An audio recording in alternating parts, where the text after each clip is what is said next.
वो मदीने में है।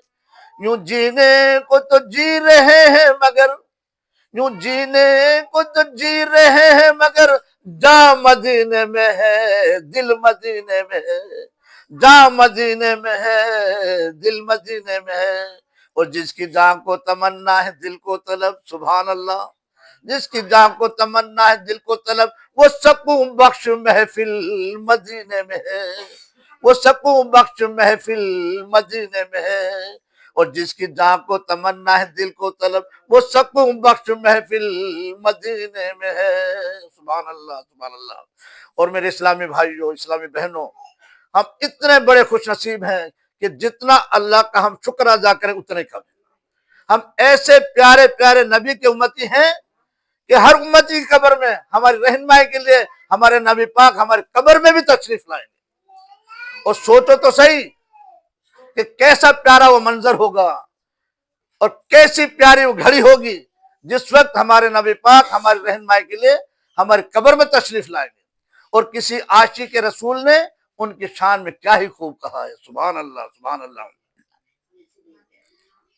कब्र में सरकार आए तो मैं कदमों में गिरूं, सुभान अल्लाह।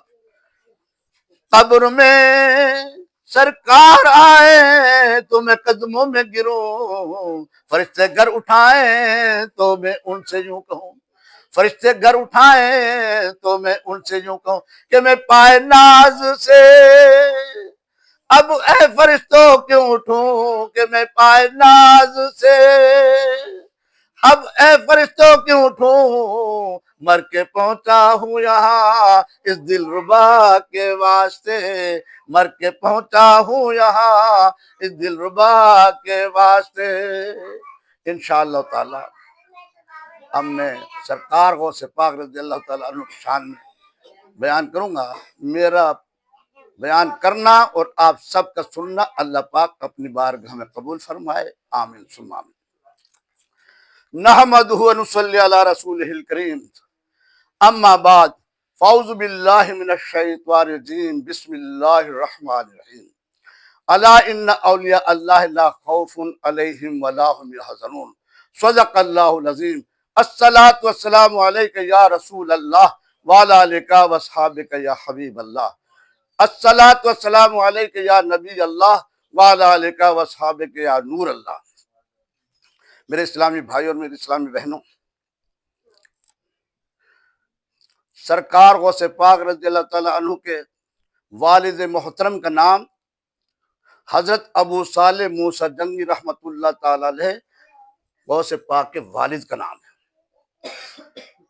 और आपकी वालदा मादा तैयबा ताहिरा का नाम हजरत उम्मुल खैर फातिमा सलामुल्लाह अलैह, ये आपकी वालदा का नाम है।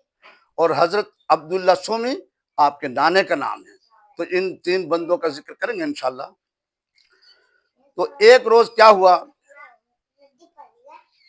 कि हजरत अबू साले मूसा जंगी रहमतुल्लाह ताला अलैह वक्त के बहुत बड़े वली थे, बहुत बड़े वली थे। तो एक दरिया के किनारे किनारे तशरीफ ले जा रहे थे तो क्या देखा कि दरिया के किनारे पर एक सेब पड़ा हुआ है, एक सेब पड़ा हुआ है। आपने चारों तरफ नजर मारी, उस सेब का मालिक कोई नजर नहीं आया, न बंदा न बंदे की जात। आपने उस सेब को उठा के खा लिया। खाने के बाद आपको ख्याल आया, एकदम दिल के अंदर खौफे खुदा आया और आप घबरा के परेशान हुए कि ये मुझसे बहुत बड़ी गलती हुई है। आखिर कोई तो इसका मालिक है, कोई तो इसका मालिक होगा। तो आप मालिक की कोशिश में और मालिक की उसमें जिधर से दरिया का पानी आ रहा था उसी तरफ आप चल पड़े। कुछ दूर जाकर क्या देखा कि बहुत बड़ा आलिशान बाग है जो कि दरिया के किनारे पर मौजूद है। और जैसा सेब आपने खाया था वैसे ही सेब उस दरखत में मौजूद है और वो दरखत बिल्कुल दरिया के किनारे पर मौजूद है। और उस सेबों का मौसम था, सेबों की वजह से वो लथपथ हो रहा था। आपने अंदाजा लगा लिया कि ये सेब इस दरखत से गिरा है और आगे जाकर रुक गया है और वो मैंने बगैर इजाजत के खा लिया है। जो इस बाग का मालिक है वही उस सेब का मालिक है। जब आपने मालूम किया, पता लगा कि भाई ये बाग किसका है, पता चला कि हजरत अब्दुल्ला सूमी रहमतुल्लाह ताला अलैह का बाग है। वो वक़्त के बहुत बड़े आलिम दीन थे और उमर रशीदा थे और आलिम दीन थे। तो जब ये हजरत अबू सालिम मूसा जंगी रहमतुल्लाह ताला अलैह वहां तशरीफ ले गए और आमने सामने हुआ, तो फरमाया हजरत अबू सालिम मूसा जंगी रहमतुल्लाह ताला अलैह ने कि बुजुर्गों, मैंने एक सेब आपकी बगैर इजाजत के खाया है, या तो उसकी मुझसे उजरत ले ले और या मुझे बगैर इजाजत खाने की मुझे माफी दी जाए। हजरत अब्दुल्ला सूमी रहमतुल्लाह ताला अलैह उमर रशीदा भी थे, आलम दीन थे, समझ गए कि आम बंदा नहीं है, ये अल्लाह का कोई महबूब बंदा है, अल्लाह का वली अल्लाह है, जो मतलब मुझसे इजाजत लेने आया, ने कहा मेरा सेब है और कहा इसने खाया और कहा की बात, तो फौरन समझ गए। तो हजरत अब्दुल्ला सूमी रहमतुल्लाह ताला फरमाते हैं, ए नौजवान, आपने मेरा सेब बगैर इजाजत के खाया है, इसकी दो शर्तें हैं। पहली शर्त यह है कि आपने मेरे बाग की 6 महीना खिदमत करनी है और आपको इस दौरान में रोटी कपड़ा मकान मिलेगा, इसके अलावा आपको कुछ नहीं मिलेगा। तो उस शर्त को आपने फौरन कबूल कर लिया कि मुझे ये शर्त मंजूर है, और आखिरत की सोचा कि आखिरत की सजा बहुत भारी होगी, वो मैं नहीं भोग सकूंगा, ये शर्त में मुझे इंशाअल्लाह ताला इसको मैं आराम से पूरी कर लूंगा। तो आपने खुशी से वो शर्त को कबूल कर लिया और फरमाया अब्दुल्ला सूमी ने कि इसकी 2 शर्तें हैं, ये शर्त पूरी हो जाएगी, दूसरी शर्त जब ये पूरी हो जाएगी फिर दूसरी शर्त आपको बताई जाएगी। तो इस तरीके से मतलब आपने वो खुशी से 6 महीने की उसको शर्त को कबूल कर लिया। अब आपको बताया गया कि रोटी कपड़ा मकान मिलेगा, इसके अलावा आपको कुछ नहीं मिलेगा। अब मतलब आप शुरू हो गए, बाग की खिदमत करते हैं, सफाई है, पानी है, गोडी है, जैसे भी कुछ काम होता है बाग का। खिदमत करते करते 3 महीने गुजर गए। 3 महीने के बाद हजरत अब्दुल्ला सूमी रहमतुल्लाह ताला अलैह के खास मेहमान बाग में तशरीफ लाते हैं। खास मेहमान बाग में तशरीफ लाते हैं तो हजरत अब्दुल्ला सूमी रहमतुल्लाह ताला अलैह फरमाते हैं, ए नौजवान, हजरत अबू सालिम मूसा जंगी रहमतुल्लाह ताला अलैह ये मेरे खास मेहमान हैं, इनके लिए अच्छे अच्छे फल, मीठे मीठे फल जितने मेरे बाग में सब इनके सामने पेश करो। तो देखिए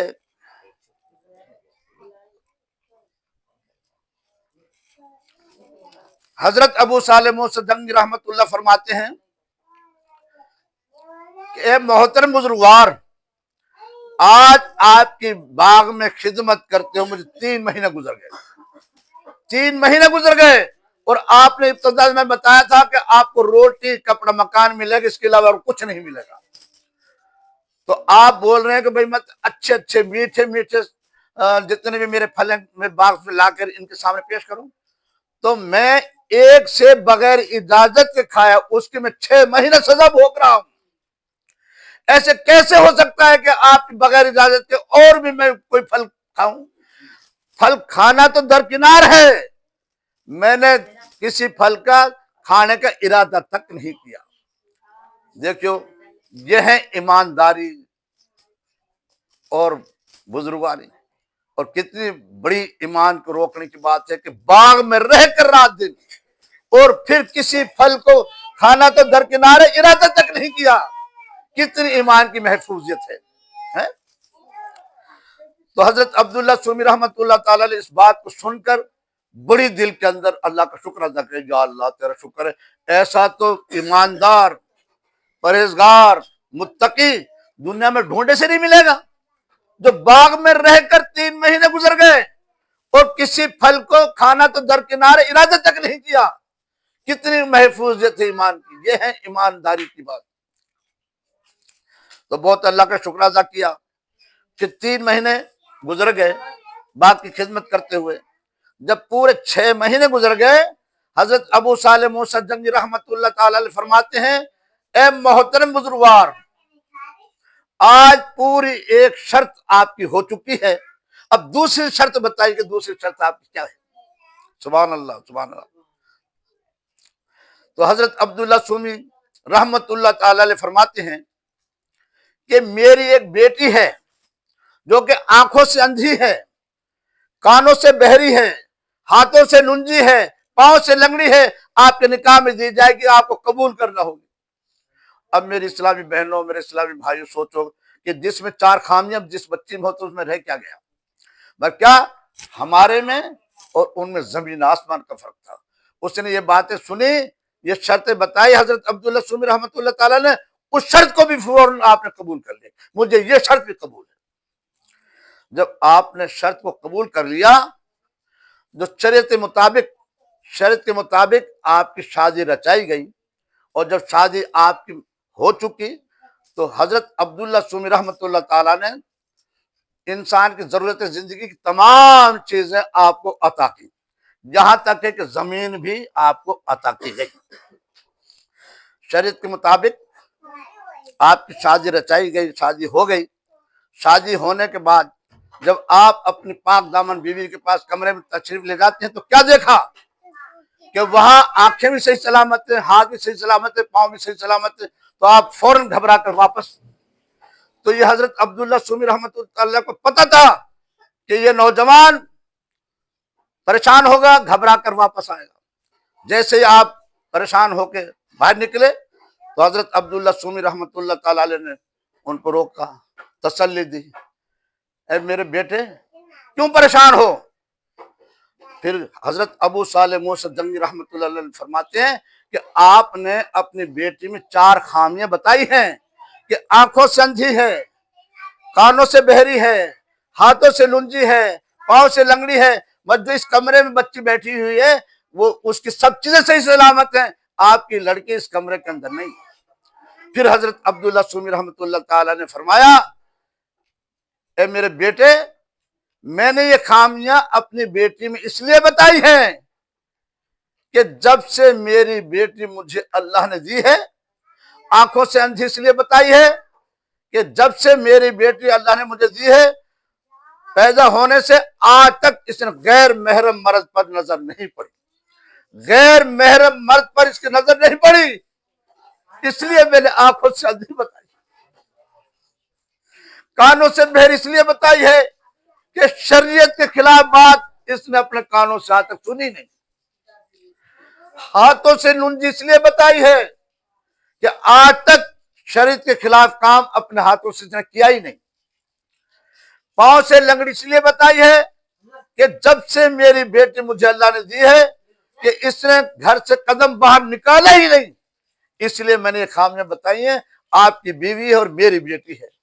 फिर मतलब एक आप, तो इसलिए फिर ऐसी जिंदगी गुजरती रही। तो अब देखिए कि बाप का भी कितना ईमान महफूज और आपकी मां का भी कितना ईमान महफूज, क्यों ना फिर ऐसे के घर में गौस आजम पैदा होंगे। सुभान अल्लाह। तो जिंदगी गुजरती रही, इबादत इलाही होती रही। आपकी वालदा माजदा तैयब ताहिरा का रोजाना का मामूल था 2:30-3 बजे खड़े होना।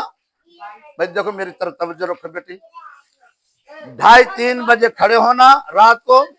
सबसे पहले वजू करना, वजू करने के बाद नमाज तहज्जुद अदा करना, फिर नमाज फजर अदा करना, और फिर उस वक्त ये आटा पिसा पिसाया की कोई सहूलत ना थी, न फलूर मिले थी। हर घर के अंदर पत्थर के मतलब चक्के होती थी, एक पार्ट ऊपर होता था, एक पार्ट नीचे होता था, और ऐसी लकड़ी का दस्ता था। तो हर घर के अंदर ताजा आटा पीसता था, कोई किस्म की पहले सहूलत ना थी, बहुत अरसा पहले की बात है ये।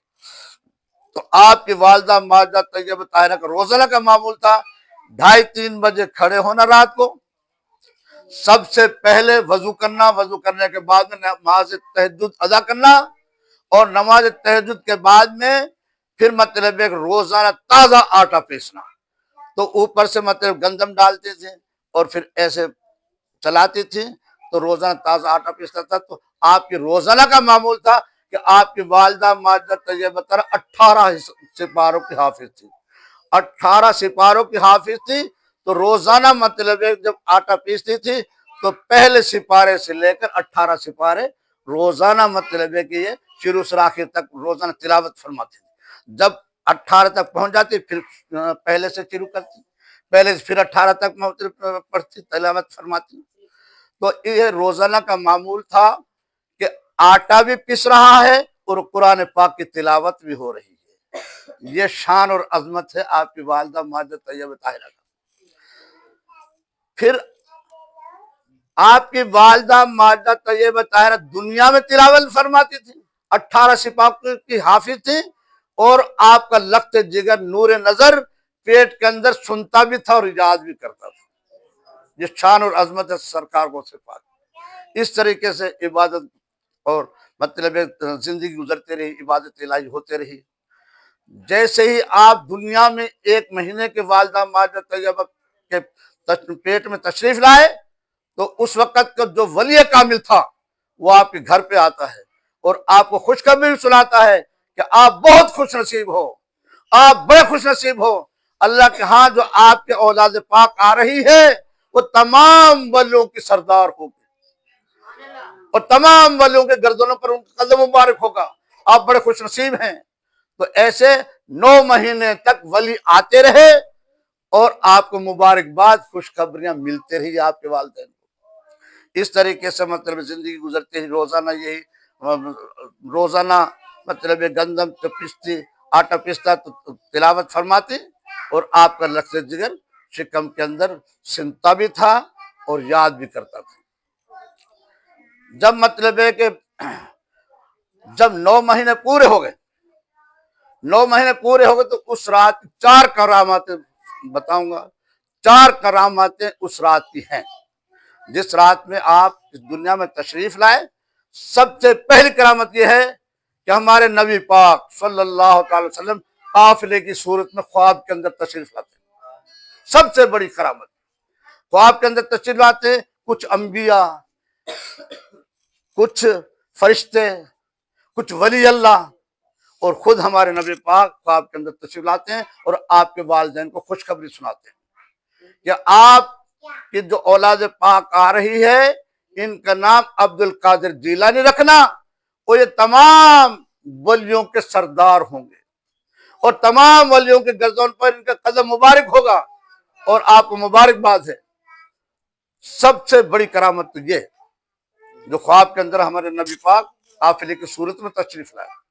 और दूसरी करामत यह है कि उस रात में शहर जीलान में बहुत बड़ा इलाका था, बहुत बड़ा शहर जीलान है, उसके अंदर उस रात में आपके इस्तकबाल के लिए आपके सदके में 1100 लड़कों को पैदा फरमाया। उस रात में जिस रात में गौसे आजम तशरीफ लाए उस रात में 1100 लड़कों को पैदा फरमाया, लड़की एक पैदा न थी। कितनी बड़ी शान और अजमत है।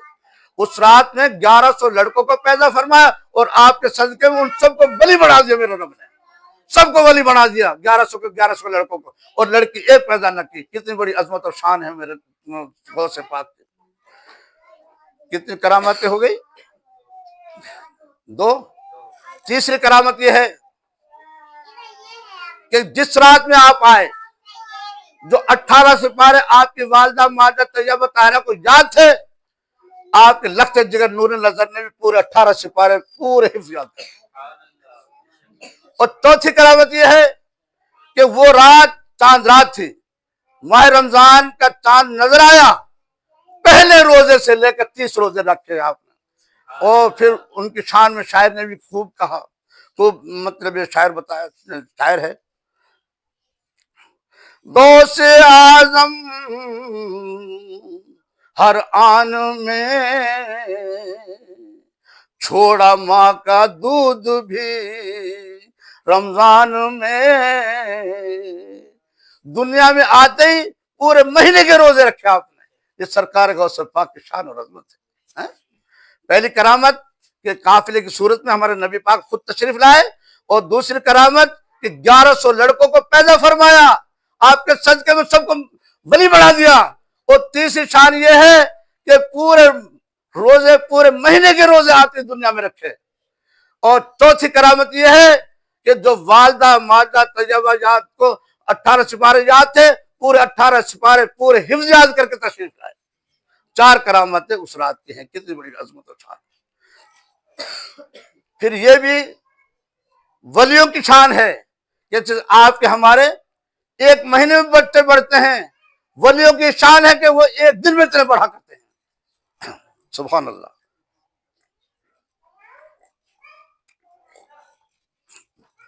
अल्हम्दुलिल्लाह।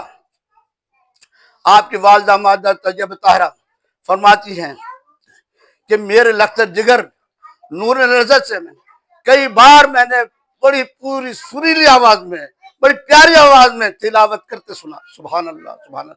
जो आपको 18 सिपारे याद थे, वही आपके लख्तर जिगर मतलब उसको तिलावत फरमाते थे।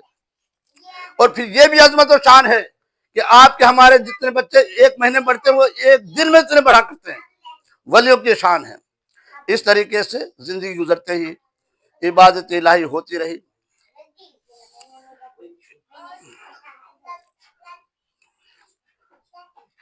बहुत जल्दी आप बोलने चालने लगे, चलने फिरने लगे।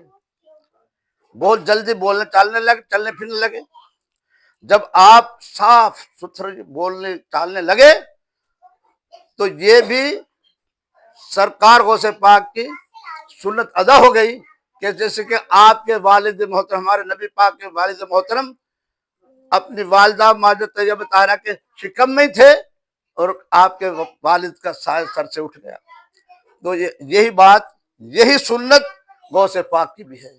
छोटी सी उम्र में ही सरकार गौसे पाक के वालिद मोहतरम दुनिया से चल बसे। अब सारी जो घर की जो तमाम काम वालदा के सर पे आ गया, तमाम जवाबदारी घर की वालदा के सर पे आ गई। जब मतलब आप अच्छी तरह साफ सुथरा बोलने लगे, चालने लगे, चलने लगे, तो आपको शौक हुआ कि मैं अपने लख्तर जिगर नूर नजर को कुरान पाक पढ़ाऊं, क्योंकि 18 सिपारे तो इनको याद थे, पर और 12 सिपारे भी तो बाकी थे। आपने उंगली पकड़ी और मदरसे में ले गई। मदरसे में जाके कहा कि एक कारी साहब मेरे बच्चे को कुरान पाक पढ़ाइए। तो पहले सिपारे से लेकर 18 सिपारे जो आपको हिफ्ज याद थे, वो फर फर सुना दिए और ये गलती ना निकली। कितनी बड़ी अजमत और शान। 19वें सिपारे में आपको सबक मिला। अब ये तो वालिदा का काम था कि मदरसे में दाखिल कराना, और रब की शान देखिए कि अपने गौस की कितनी हिफाजत कर रहा है कि अल्लाह पाक ने 4 फरिश्तों की ड्यूटी लगा दी सरकार गौसे पाक की हिफाजत के लिए। जब घर से जाएं तो एक आगे, एक पीछे, एक इस तरफ, एक इस तरफ, बीचों बीच में सरकार गौसे पाक को हिफाजत करते हुए फरिश्ते वहां मदरसे में ले जाएं और वहां से हिफाजत करते हुए घर पे लाएं। ये शान और अजमत है। तो इस तरीके से जिंदगी गुजरती रही, जिंदगी गुजरती रही, गुजरती रही। तो आपके एक बस्ती में एक जावेर था जो सोने चांदी का काम करता था, उसको जोहरी बोलते हैं। तो बुढ़ापे में अल्लाह पाक ने उसको एक बेटा दिया बुढ़ापे में, और उसको भी अल्लाह पाक ने मौत दे दी।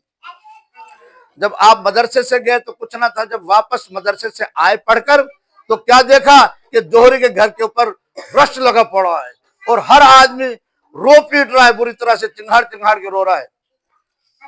सरकार गौसे पाक ने कहा भाई क्या मामला है, क्यों इतना हजूम लगा हुआ है? तो बताया कि जोहरी को बुढ़ापे में अल्लाह पाक ने एक ही तो लड़का दिया और अल्लाह पाक ने उसको भी मौत भेज दी, फौत हो गया। ये तमाम बस्ती भी उसके लिए रो रही है और वालिदैन भी रो रहे। सरकार गौसे पाक को इस बात पे तरस आया, रहम आया कि मुझे उस बच्चे के पास ले चलो। जब आपको ले जाया गया तो सामने देखा तो बच्चा मरा हुआ पड़ा है, बच्चा मरा हुआ है। तो आपको तरस आया और इस बात का बहुत एहसास हुआ। फिर उस बच्चे के लिए आपने मतलब दुआ मांगी और सबसे दुआ मंगाई गई कि तमाम दुआ करो, हो सकता है कि अल्लाह पाक हमारी दुआओं के सदके इस बच्चे को अल्लाह दोबारा जिंदा कर दे। तो दुआ मांगी गई। दुआ मांगने के बाद जब ऐसे मुंह पे हाथ फेरा और एक मर्तबा सरकार गौसे पाक ने कहा कुम बेइज़्निल्लाह, अल्लाह के हुक्म से जिंदा हो जा, तो वो बच्चा मरा हुआ जिंदा हो गया। तो ये शान और अजमत है सरकार गौसे पाक। इस तरीके से आपकी जिंदगी गुजरती रही तो आप जो है 18 साल की आपकी उम्र शरीफ हो गई। 18 साल की आपकी उम्र शरीफ हो गई तो आपकी वालदा मादा तैयबा ताहिरा को शौक हुआ कि मेरा लख्त जिगर नूर नजर जवान हो चुका है, अब मतलब है कि मैं अपनी जमीन में हल चलवाऊं, इससे जवान हो गया है। तो आपकी वालदा मादा तैयबा ताहिरा ने हल तैयार किया, हल तैयार करके और अपने लख्त जिगर नूर नजर के हवाले कर दिया। अब ये अपनी जमीन में ले जाकर हल चला रहे हैं तो आपके बैल ने अल्लाह से दुआ मांगी, आपके बैल ने हल चलाते हुए अल्लाह से दुआ मांगी, ए मेरे रब मुझे जबान अता फरमा, मैं तेरे गौस से बात करूं। अल्लाह पाक ने अल्लाह पाक ने उस बैल की दुआ को कबूल किया और कबूल करके मतलब उस बैल को जबान अता फरमाई। बैल ने सरकार गौसे पाक से कहा, ए सरकार गौसे पाक रज़ी अल्लाह तआला अन्हु, अल्लाह पाक ने आपको हल चलाने के लिए पैदा नहीं किया है, हल चलाने के लिए पैदा नहीं किया है, आपको तो अल्लाह पाक ने वाज़ो नसीहत के लिए पैदा किया है, आपको अल्लाह पाक ने वाज़ो नसीहत के लिए पैदा किया है।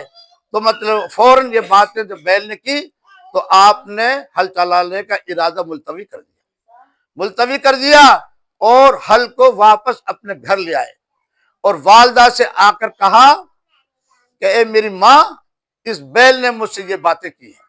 वालदा ने कहा बेटा अब से पीछे मैं तुझे हल चलाने के लिए नहीं भेजूंगी, किसी काम से कोठे पे आपको भेजा कि मेरे बेटे फला चीज लेकर आ, तो पहले कोठा से आप बोलते कमरा, कमरे पर से फला चीज लेके आ।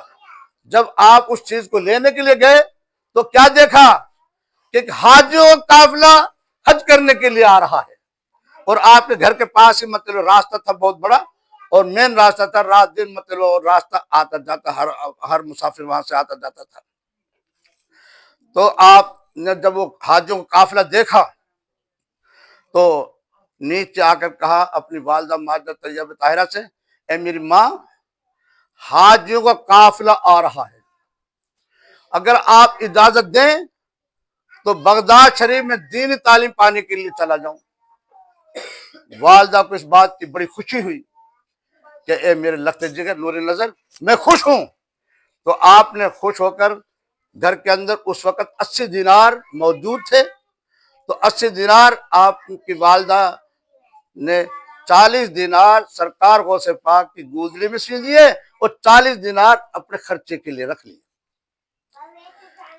रख लिए और फिर मतलब गुदली में सी दिए और फिर आपने खुशी से इजाजत दी। एक बात का अहद लिया आपसे, ए मेरे लख्त जिगर नूर नजर, अहद कर, वादा कर, कभी जिंदगी में झूठ नहीं बोलना, कभी जिंदगी में झूठ नहीं बोलना। तो सरकार गौसे पाक ने वादा किया कि इंशाअल्लाह ताला मेरी वालिदा मादा तैयबा ताहिरा, मैं कभी जिंदगी में झूठ नहीं बोलूंगा, कभी जिंदगी में झूठ नहीं बोलूंगा। और फिर आपने वादा किया, फिर आपकी वालिदा ने अल्लाह के हवाले किया और आप अपनी वालिदा से इजाजत लेकर और वादा कर आप फौरन मतलब उस हाजियों के काफिले में शामिल हो गए। अब चलते रात हो गई, इशा की नमाज भी पढ़नी थी, खाना भी खाना था काफिले ने, तो वहां जगह कुछ मखसूस समझकर उन्होंने वहां क़याम करना बेहतर समझा। तो हाजियों ने खाना खाया, नमाज इशा की पढ़ी, सारे दिन के चलते हुए थके हुए थे, तो आराम किया और सो गए। सोने के बाद 60 डाकुओं का काफिला उन पर आ टूटा। 60 डाकुओं का काफिला उन हाजियों पर आ गया और तमाम हाजियों के जितने पैसे वगैरह थे वो सब छीन लिए, सब लूट लिए, सब ले लिए हाजियों से। एक डाकू टहलता टहलता सरकार गौसे पाक की तरफ भी आया और सरकार गौसे पाक से कहा, ए बच्चे, क्योंकि सबसे कम उम्र सरकार गौसे पाक की थी, ए बच्चे तेरे पास भी कुछ है? तो आपने बेधड़क बेझिझक कह दिया कि हाँ, मेरी गोदड़ी में 40 दिनार सिले हुए मौजूद हैं। तो वो डाकू को बहुत हैरत हुई कि देखो, हमसे लोग छुपाते हैं, झूठ बोलते हैं कि हमारे पास कुछ नहीं, और ये बच्चा बेझिझक कह रहा है कि मेरे पास 40 दिनार मौजूद है। वो मजाक समझकर वो चला गया। इतने में दूसरा डाकू फिर मतलब गौसे पाक के पास आता है और वो भी यही सवाल करता है कि बच्चे तेरे पास भी कुछ है? तो दूसरे डाकू से भी आपने बेझिझक बेधड़क कहा कि हाँ, 40 दिनार मेरी गोदड़ी में सिले हुए मौजूद है। तो उसने क्या, उनका सरदार का नाम था अहमद बदवी, 60 डाकुओं का सरदार का नाम था अहमद बदवी। उसने अपने डाकू से, अपने सरदार से जाके कहा, ए मेरे सरदार, वो बच्चा जो सामने बैठा हुआ है उससे मैंने पूछा तेरे पास भी कुछ है? तो वो बच्चा बेझिझक बेधड़क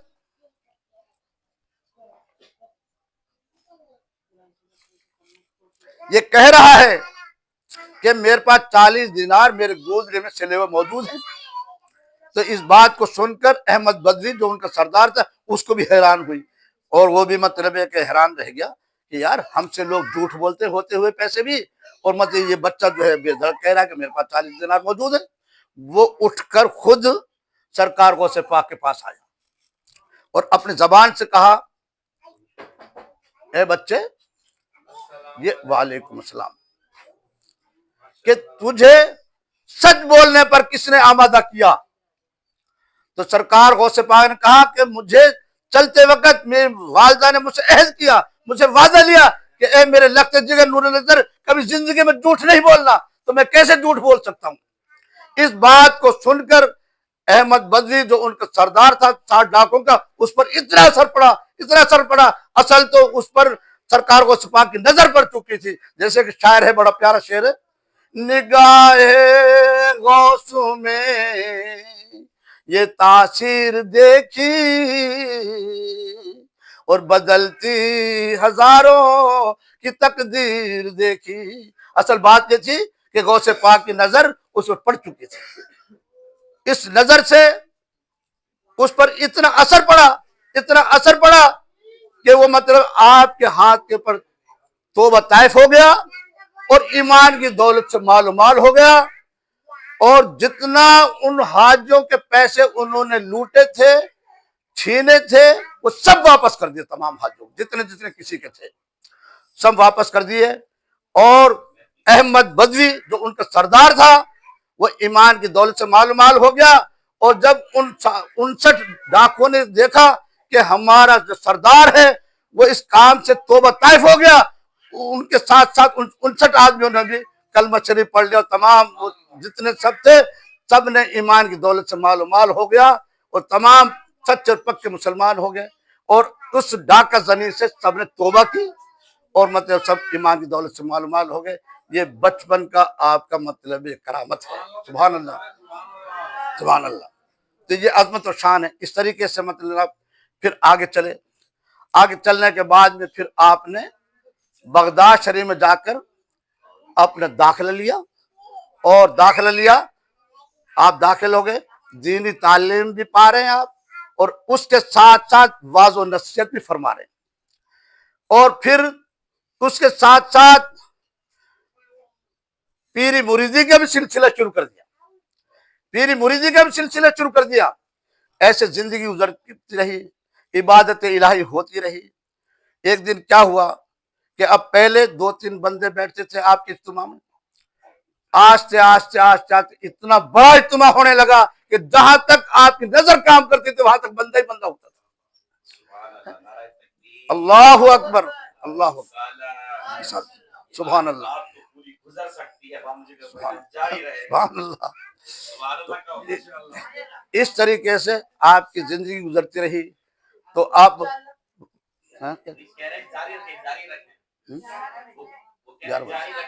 थोड़ा थोड़ा से आगे बयान करूंगा, है तो बहुत लंबा, चलो मुख्तसर करते हैं। हाँ, इस तरीके से पीरी मुरीदी का भी सिलसिला शुरू है, वाज़ो नसीहत का भी सिलसिला शुरू है। और आपकी तालीम का भी सिलसिला शुरू है। इस तरीके से जिंदगी गुजरती रही। क्या हुआ, एक दिन मतलब आपका एक मुरीद छुट्टी लेकर और अपने घर जा रहा था, और उस वक्त जो है जब वो गया तो जंगल से उसका गुजरना था, अब बगदाद शरीफ से 100 मील या 50 मील या 60 मील कितनी दूर चला गया, और जंगल बयाबान से मतलब जाना था उसने, आपके मुरीद ने। तो अब चलते चलते क्या हुआ कि सरकार गौसे पाक उस वक्त नमाज जुहर का टाइम था, तो आप वजू फरमा रहे थे, तो उस वक्त की मतलब चप्पलें नीचे लकड़ी होती थी, ऊपर मतलब चमड़ा होता था, इस तरीके से मतलब वो चप्पल होती थी।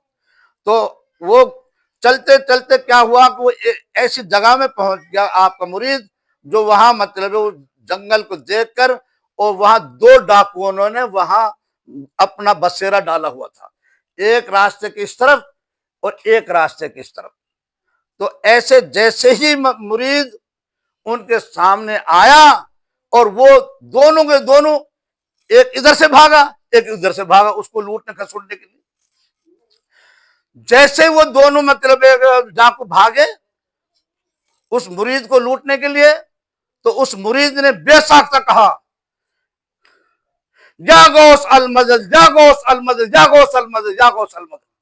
बेसाख्ता कहा। तो देखिए कहां वो मुरीद और कहां मतलब आपका मतलब वजू खाने पे आप मतलब वजू फरमा रहे थे, तो चप्पलें पड़ी थी, तो आपने जैसे मुरीद ने कहा या गौस अल मदद, या गौस अल मदद, या गौस अल मदद, आपने फौर मतलब एक चप्पल यूं मारी और दूसरी यूं मारी, वो चप्पलें बंदूक का काम कर गई, गोली का काम कर गई। वो दोनों, एक चप्पल एक के लगी, दूसरी चप्पल दूसरे के लगी, वो फौर मरकर ढेर हो गए, डाकू दोनों मरकर ढेर हो गए। ये गौस आजम की शान और अजमत है। सुभान अल्लाह, सुभान अल्लाह। इस तरीके से जिंदगी गुजरती रही। एक दिन क्या हुआ, किसी काम से आप रस्ते तशरीफ ले जा रहे थे, तो क्या देखा कि बहुत बड़ी बस्ती नजर आई सामने, और उसमें बस्ती जो है मतलब रास्ते के ऊपर भी एक बहुत बड़ा हजूम लगा हुआ है। सरकार गौसे पाक ने पूछा, भाई क्या मामला है, इतने बंदे ऐसे क्यों जमा हैं? तो बताया गया कि ये हजूम इसलिए लगा हुआ है कि 2 बंदे आपस में लड़ रहे हैं, आपस में झगड़ा हो रहा है 2 बंदों का। पूछा भाई किस बात पे? आप पूछते पूछते वहां तक पहुंच गए। बताया कि भाई ये 2 बंदे आपस में लड़ रहे हैं, और लड़ाई किस बात की है? लड़ाई इस बात की है कि एक ईसाई है और एक मुसलमान है। नींद तो आ रही बेटा? एक ईसाई है, एक मुसलमान है। ईसाई ये कह रहा है उस मुसलमान से कि तुम्हारे नबी से मेरा नबी ज्यादा अफजल है। मुसलमान ये कह रहा है कि तुम्हारे नबी से मेरा नबी ज्यादा अफजल है। इस बात पर उनका दोनों का झगड़ा हो रहा है। बस्ती थी बहुत बड़ी और हजूम भी बहुत बड़ा था। उस हजूम के अंदर ईसाई भी थे, सिख भी थे, हिंदू भी थे, मुसलमान भी थे, हर कौम थी वहां। बहुत बड़ी बस्ती थी, और वो मतलब हजूम भी बहुत बड़ा था। जब पूछते पूछते आप वहां पहुंच गए जहां वो 2 बंदे लड़ रहे थे, वहां पहुंच गए, तो पूछा भाई किस बात पे झगड़ा हो रहा है? तो बताया कि भाई मैं मुसलमान हूं और ये ईसाई है। ईसाई ये कहता है कि तुम्हारे मोहम्मद मुस्तफा सल्लल्लाहु अलैहि वसल्लम से मेरा नबी हजरत ईसा अलैहि सलाम ज्यादा अफजल है। मुसलमान ये कह रहा है कि तुम्हारे नबी से, हजरत ईसा अलैहि सलाम से हमारा नबी मोहम्मद मुस्तफा सल्लल्लाहु अलैहि वसल्लम तुम्हारे नबी से ज्यादा अफजल है। सरकार गौसे पाक रज़ियल्लाहु तआला ने कहा ईसाई से, ए भाई तू अपने नबी की शान बयान कर कि तेरे नबी में क्या छाई थी, क्या शान थी, क्या अजमत थी। उस ईसाई ने कहा कि मेरे नबी की ये शान और अजमत है कि वो मुर्दों को जिंदा करता था। मुर्दों को जिंदा करता था। ये अजमत और शान मेरे नबी में है, ईसाई कहने लगा। फिर सरकार गौसे पाक ने कहा,